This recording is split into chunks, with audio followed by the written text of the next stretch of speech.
Sebelumnya terima kasih untuk meluangkan waktu teman-teman dan yang lain. Di sini saya Muhammad Alfian Hisbia dari Universitas Wahid Hasim Semarang, jurusan Pendidikan Agama Islam semester 4, ingin mempresentasikan tema pembelajaran SKI yang berjudul Keadilan Umat Islam pada Masa Demokrasi Terpemimpin.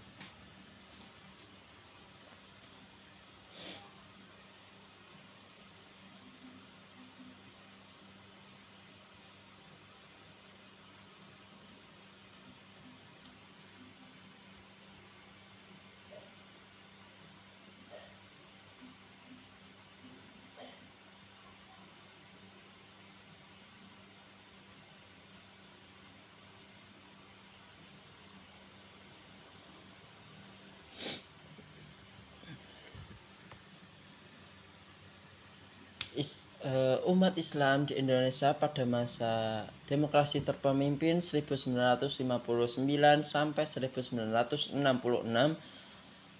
dalam amanat pada 22 April 1959 Presiden Soekarno mengumumkan 12 definisi demokrasi terpemimpin.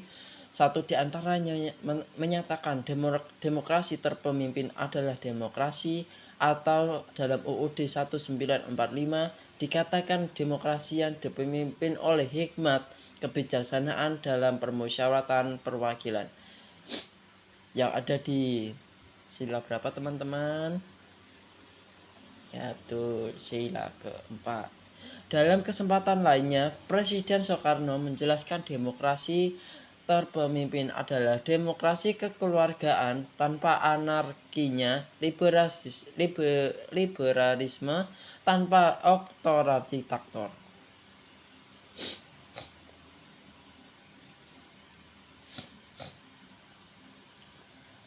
Oleh karena itu, Presiden Soekarno memiliki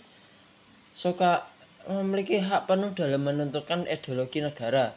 Pada masa ini, Presiden Soekarno mengemukakan satu istilah menyatakan semua ideologi yang dianggapnya sesuai dengan bangsa Indonesia, yaitu istilah Nasakom, nasionalisme, agama Islam, dan komunisme. Pada tahun 1957, Partai Islam atau Masyumi bukan saja tambah renggang dan asing dari Soekarno, tetapi juga tambah bertentangan secara konfrontatif dengan Presiden. Penentangan keras Masyumi terhadap Soekarno tidak terlepas dari keteguhan Masyumi dalam memperjuangkan demokrasi. Muhammad Natsir, Ketua Umum Masyumi, menulis banyak artikel yang digunakan untuk membantah dan menunjukkan berbagai kelemahan sistem demokrasi terpemimpin. Nanti tokohnya akan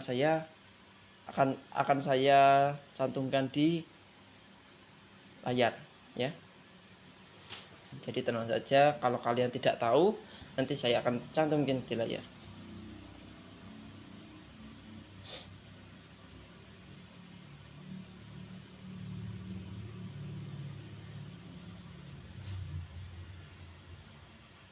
Pada tanggal 17 Agustus 1960, pimpinan Masyumi harus menyatakan partainya bubar.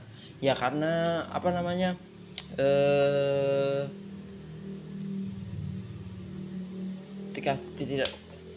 itu tidak dikasih wewenang sama presiden gitu loh. Jadinya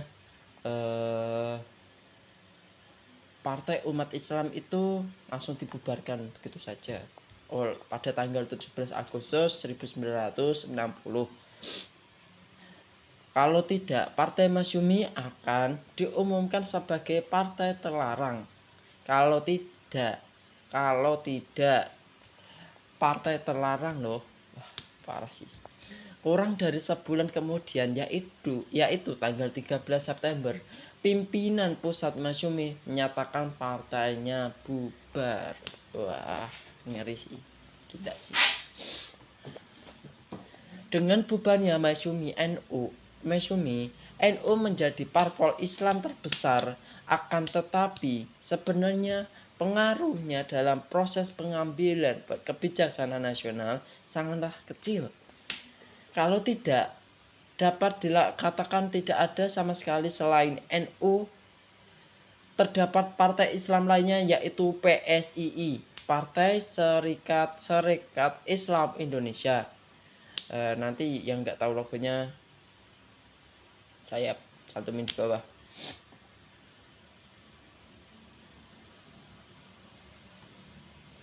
Ini ada bintang ya, Arabnya di bawah sama tulisan PSII. Adapun PSII menunjukkan sikap yang tidak jauh berbeda dengan NU. Sebagai partai yang pengikutnya lebih kecil dari NU, maka tidak dapat diharapkan banyak terobosan dalam partai ini. Mengenai manipul GBHN misalnya, PSI melihat sesuai dengan tujuan PSI dan bersamaan dengan sesuai dengan ajaran Islam. Mas lebih gampang ini. Wah, aku iri karo kowe. Kok kowe iso kaya ngono? Nah, PSI iri. Pokoknya iri lah.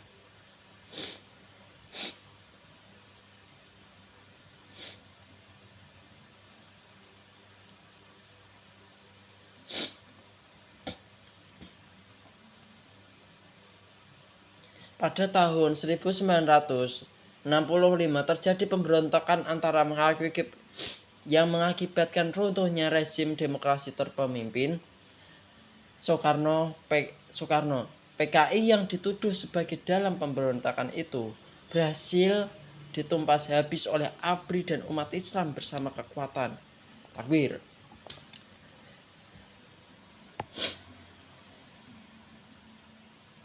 Bersama kekuatan masyarakat lainnya, umat Islam memainkan peran yang sangat besar dalam menumpas PKI. NU dan Muhammadiyah menganggap tindakan menghancurkan PKI sebagai suatu kewajiban agama. Bahkan ulama-ulama Aceh dengan tegas menyatakan bahwa ajaran komunisme adalah kufur, sehingga siapa saja yang mati dan menumpas PKI dianggap mati syahid. Astagfirullah. Dianggap mati syahid. Selanjutnya maaf karena saya terlalu semangat nih. Selanjutnya Islam Indonesia memasuki arena baru, yaitu pemerintahan Orde Baru. Dalam masa-masa pemerintahan Orde Baru inilah muncul pemikiran Islam kultural, yaitu menolak negara Islam dan penomor satuan partai politik sebagai sarana untuk memperjuangkan aspirasi umat Islam.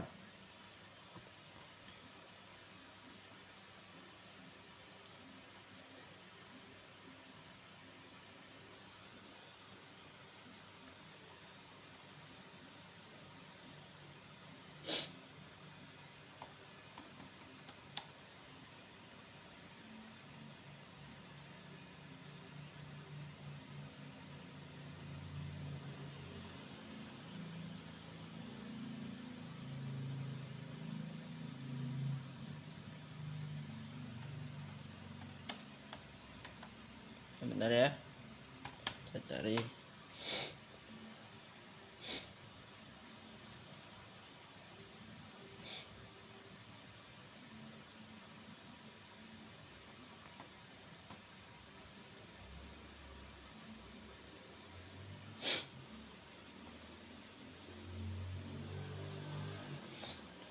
Saya akan menyebutkan tokoh-tokoh Partai Masyumi.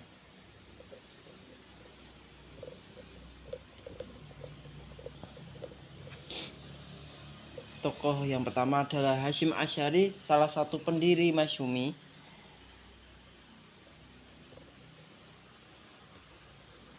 Yang kedua adalah Sukiman, Perdana Menteri Indonesia. Yaitu yang ketiga adalah Wahid Hasyim ya, bukan Hasyim tapi Hasyim, termasuk pimpinan Masyumi. Abdul Malik Karim Amrullah, wakil Masyumi dalam konstituante. Yang kelima adalah Kiai Haji Abu Bakar Aceh, wakil Masyumi dalam konstituante.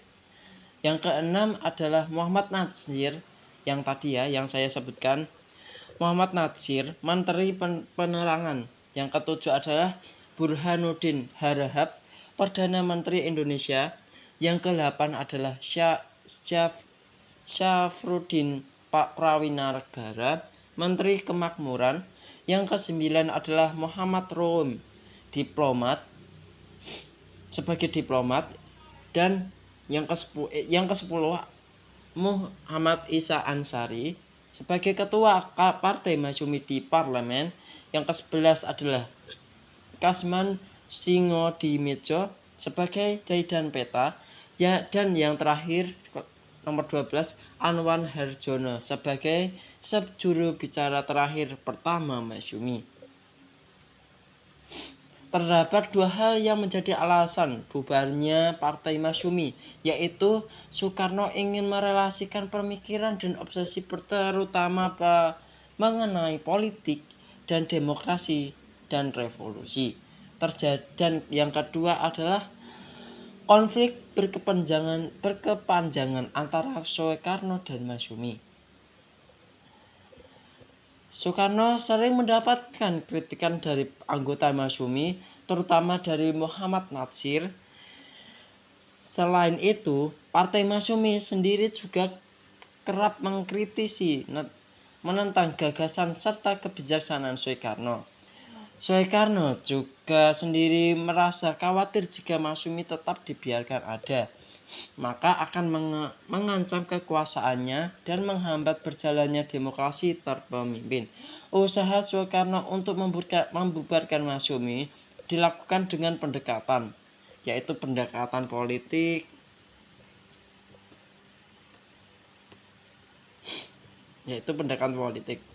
yaitu dengan mengurangi dan menghilangkan peran politik Masyumi dalam pemerintahan legislatif, dengan membuat peraturan yang menjuruskan kepada bubarnya Partai Masyumi. Alasan lain yang juga mendukung keinginan Soekarno dalam membubarkan Masyumi yaitu karena ada sejumlah pimpinan Masyumi terlibat dalam pembentrokan PRRI. Para pemimpin tersebut adalah Natsir, Syafruddin Prawinaragara, dan Burhanuddin Harahap. Oleh sebab itu, Partai Masyumi pun dibubarkan secara paksa dan para anggota senior turut dipenjara karena dianggap terlibat dalam pemberontakan. Sepertinya sudah.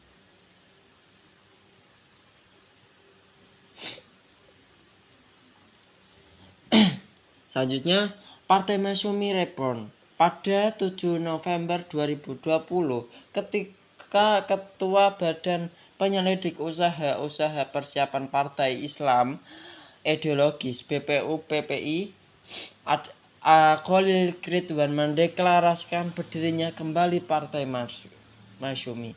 Telah dibentuk Majelis Syuro dan kepengurusan partai. Dalam situasi mereka menyatakan Masyumi dihidupkan kembali karena sedikit politisi partai politik yang memiliki ideologis dan kebijaksanaan yang berintegritas. Sekian dan terima kasih. Kurang lebihnya mohon maaf. Syukran kasiran. Wassalamualaikum warahmatullahi wabarakatuh.